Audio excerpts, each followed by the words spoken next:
It's 2 o'clock. We'll get our special public meetings underway. Do we have any public comment? Public comment? Seeing none, I we'll do. move to. Robert. So this is John, Bob with Interstate. I also have Lynette Diaz on the phone with us, or on the call here.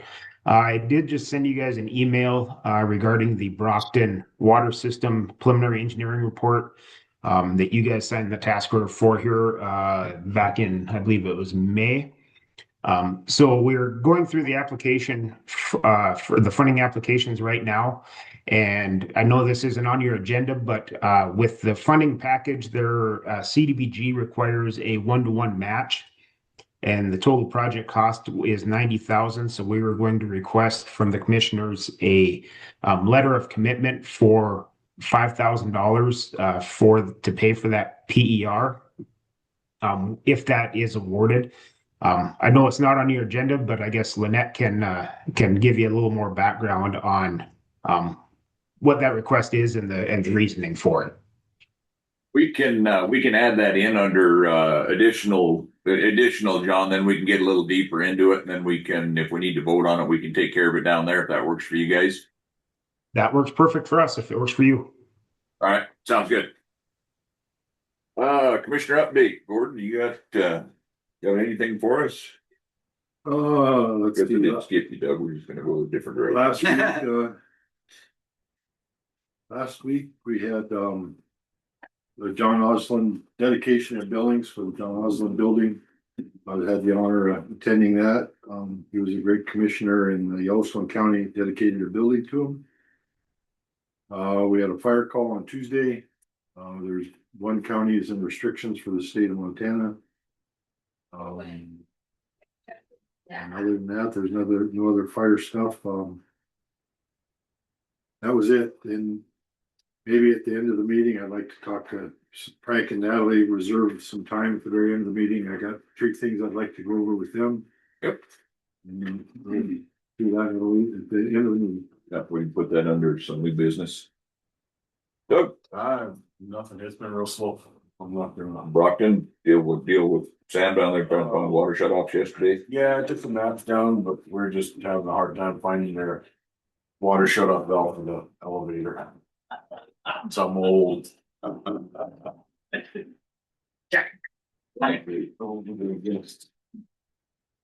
Pat. Sorry. Yeah. I guess, Robert, I would add to Doug's comments on Brockton there. I did call this morning. Brockton is, they're going to start the water main replacement project on Monday or Tuesday over there. We're going to schedule a pre-construction meeting in Brockton for Monday. They're also going to start on the tribal sewer project over in Brockton as well at that same time. Bishop's doing both of those. And you guys are welcome to come to the pre-construction meeting. You're not required to, but you're welcome to come if you like. So I did tell. I don't have a time set. It's probably going to be in the afternoon. Send me an email.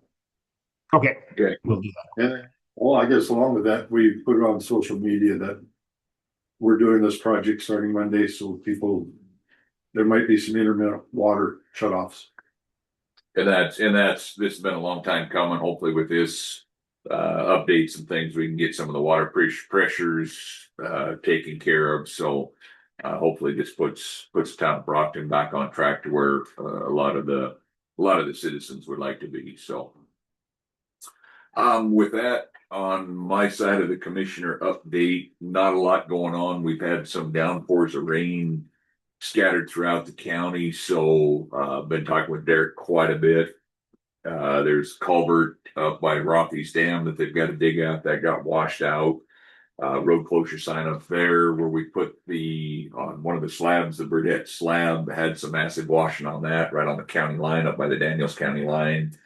Road closed up there. They're going to tune that up. That's back open again.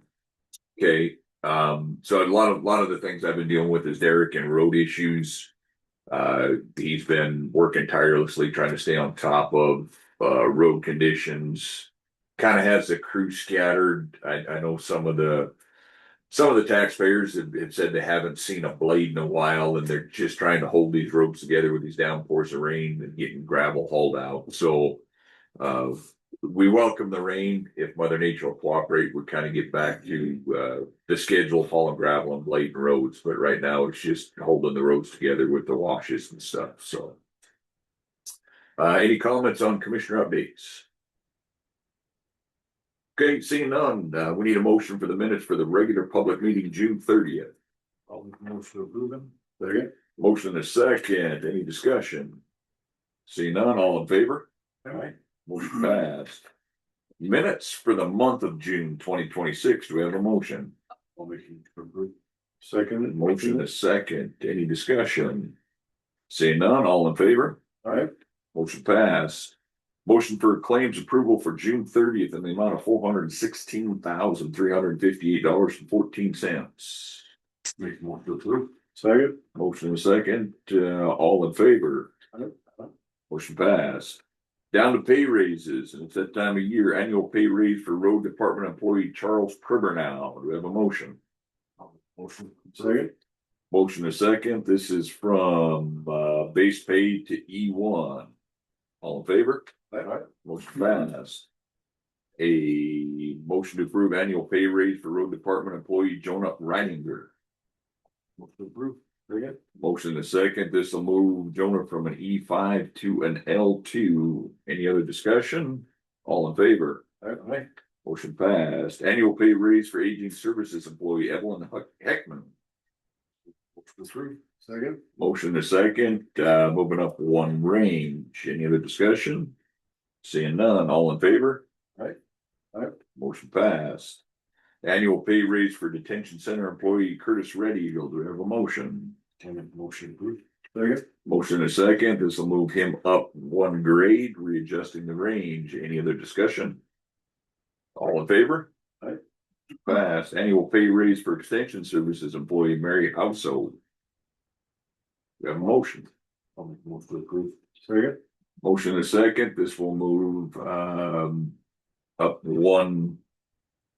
I'm out of order here. Over up one range. Any other discussion? All in favor? Aye. Motion passed.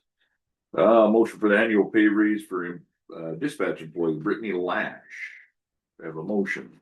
I'll make a motion to approve. I'll second. Motion in a second. Moving up a range. Two ranges. Any other discussion? All in favor? Aye. Motion passed. Annual pay raise for the community of Brockton Public Works employee Sam Boyd. We have a motion. I'll second it. Motion in the second. This will increase Sam to grade 2, range 1. Any other discussion? All in favor? Aye. Motion passed. Annual pay raise for library employee Sheila Dunn. Do we have a motion? I'll make a motion to approve it. Second. Motion in a second. This will move Sheila up one range. Any other discussion? All in favor? Aye. Motion passed. That concludes the pay raises. No new hires. Additional administrative issues. At this time, I will give the floor to Lynette, and she can explain this match in the CDBG grant, if you would, please. Yes, thank you. I'm Lynette. I'm the funding specialist for Interstate Engineering. And in the planning grant application, there's some nuances. Basically, the CDBG planning grants cover community planning, and then they do cover PERs, but the PER is considered a site-specific plan. When I was putting the budget together, I realized in their notes that if you're a site-specific plan, the match is a 1-to-1. We had originally anticipated the match being 25%. So if it's a community planning document like a growth policy or a CIP, then it's 25%. But because this one's a PER, the match is 1-to-1. So what we have looked at is applying for $45,000 from CDBG instead of the 50 like we anticipated. We can only apply for $40,000 from RRG. That's the maximum amount of that grant. So that leaves us with a $5,000 shortage. And so the grant application, if there is a local match. So we're thinking that the county could do the $5,000 match so that we can, the task order was for 90,000 for the PER. If you guys do approve that, we would need a letter from you committing that match for the grant application, and that application is due on Friday, but I could get you a template pretty quickly. Yeah, no, I mean, this is not an agended item, so usually can't make a motion on it, but this has already been approved. This task order has already been approved. So we're just basically moving money around. So I'll make the motion to fill in the $5,000 local match on the what is it, our PRG? CDBG planning grant. Yeah, but that's the 45,000, what's the 40? ROG. RRG. You're $5,000 short. So the motion is to approve the $5,000 local match on the short. Okay, we have a motion on the $5,000 local county match. Do you have a second? Second. Motion and a second. Is any further discussion on this? You say this has already been approved as a total project, so we're just kind of making a motion within a already approved motion. Okay. Any other discussion? Seeing none, we'll call for the vote. All in favor, signify by saying aye. Aye. Motion passed. If you could get that template letter, John's got the email. You could work on that, John and Lynette, and get us that template letter. We can get that signed, get that over to you to make sure we can keep moving forward with these grant application processes. Yep, We'll we get should that be to able you to have today. that today. Perfect. Thank you guys so much. Yep. All right, Thank thank you. you. Moving down into new business, Gordon. Yeah, I got three things for both Frank and Natalie. Maybe more for information, just so you know what's going on. I have two projects going on through NACO, National Association of Counties. And the first one is to come up with a new payment in lieu of taxes. As a county that is very checkerboard with fee land and trust land, we lose we lose quite a bit of land from that has been in fee land into trust land, so we lose the taxes on those. And those taxes are never recoupable, they're gone, yet the services are still there. And so I would like to create a PILT payment that the federal government pays back to the counties. The difference on what we lose on those tax dollars that we lose, so we can maintain the services on the reservations. This is a, United States wide issue, and we're probably the largest reservation that has as many acres of feed to trust land available. So it does affect Roosevelt pretty heavily, and pretty much all tribes do. A lot of reservations in Montana, they're all 100% tribal lands, pretty much. But we're losing those taxable dollars all the time, and NACO's going to work on a bill to set up a brand new PIL payment. It's not the PIL payments that we already get. Going to have to be new money from the federal government to backfill the taxes that we lose for these PIL payments. So that's one project I'm working on. And the other one is coming up by probably next week. We're going to be voting on some of this one here. It's working with the National Association of Counties on the bill that's out for voting. You have to get registered to vote, you have to prove you're a citizen if this act passes that the Trump wants to pass. And it will put a burden on some of the citizens on the reservations to prove that citizenship when they register to vote. This isn't to vote. When you vote, you just have to have an ID. This is when you're registered to vote, you're going to have to prove citizenship. So I'm proposing that they let the tribal ID card be used as proof of citizenship. So you can use that tribal ID card when you register to vote, and that'll show you citizenship. So you don't have to come from Poplar to Wolf Point to get your birth certificate if you don't have a passport. There's a lot of things there, but I think the federal government should recognize the tribal ID card as proof of citizenship. So I want to put that in the bill, that the Make America Great bill, or whatever Trump's calling that bill for voting. So that's a thing I'm working on, and we're going to probably be talking about that at the National Convention next week within the committee there. And then the local thing for Montana is we've had issues as Roosevelt County when we get land back for taxes. and we become owners of that land for lack of paying their property taxes, we turn around and we can give the city of Wolf Point that property, but we can't give tribals that property because it's not in the statute. So we need a cleanup bill this coming legislation to clean up that statute. So we can give deeded land or land that's our tax land that's given back to the tribal government. Like we had these lots in Wolf Point that we couldn't give them to the tribes because the statute says we can't, or it doesn't give us permission to do it. So we just need that statute cleaned up that we can give local governments, cities, and tribal governments tax or land that's been deeded back to the county for taxes. The MCA code doesn't recognize Yeah, tribal doesn't- government as an official government. So just to clean up on that, For that process, we ran into that. So they need to, in that law, if I get it it's right, just to clean up on that MCA. they need to recognize tribal government as a government agency. Right. With the, giving them land back. You're talking about giving land back. Now, is the tribe gonna have to pay the taxes or? No, so it's like when we have land, it's been lots in Wolf Point. When we have a lot that's given back for taxes and we take it over from taxes, so it's owned by Roosevelt County, we can give it to the city of Wolf Point for nothing. Just transfer the deed. We can't transfer the deed to the tribes because statute doesn't allow us. So it's just a cleanup bill within that statute allowing us to give our deeded land to the tribes and they can deed it. There's there'd be no charge. There's been tracks in the past of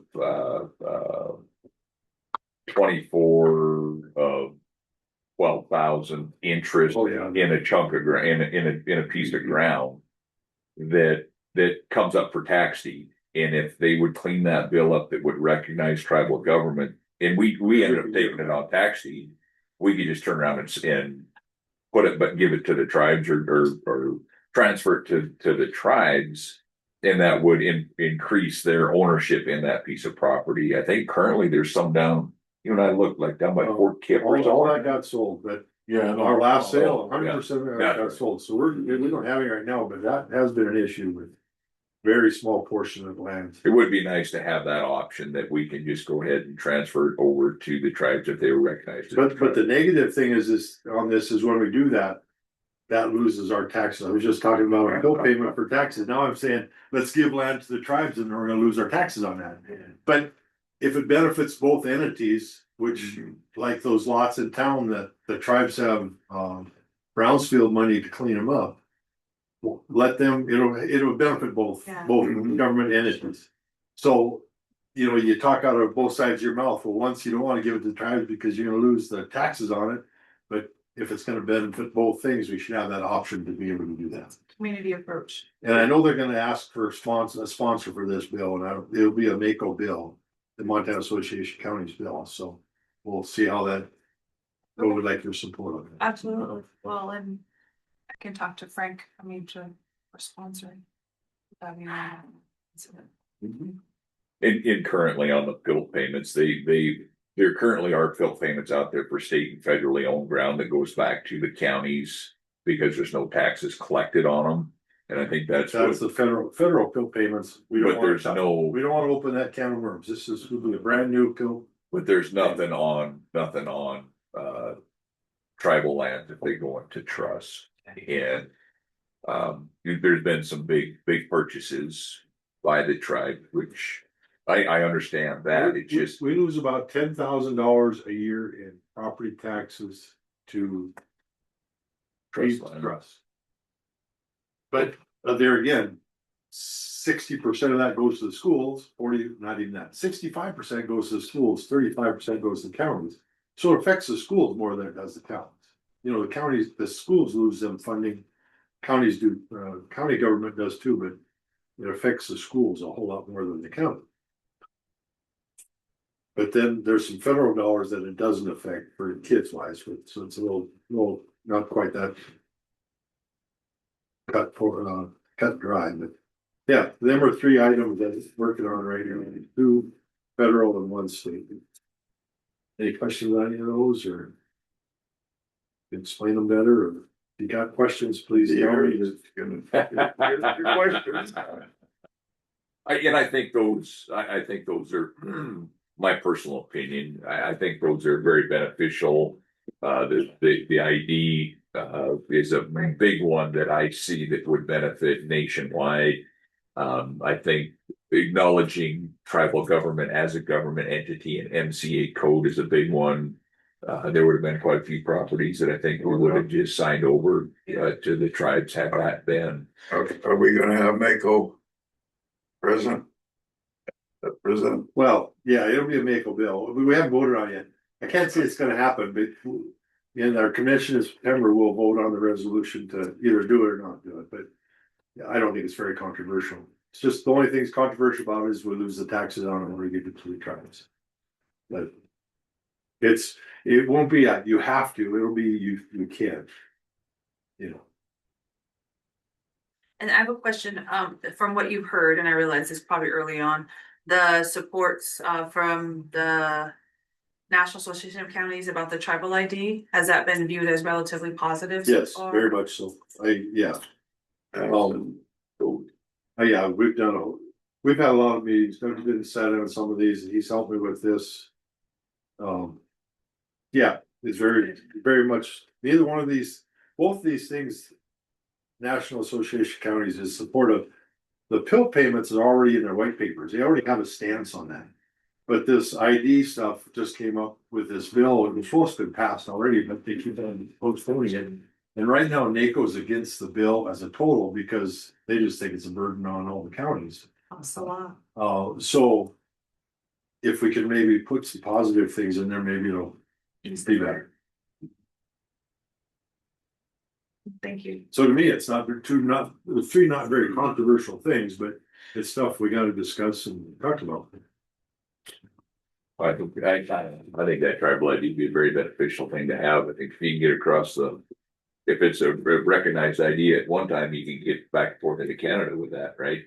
So I mean, The only negative thing I see about it, if there's somebody Frank's age that came from Canada and got a tribal ID and never became a US citizen, was a Canadian citizen, they might still have a tribal ID, but they've been here for 50 years.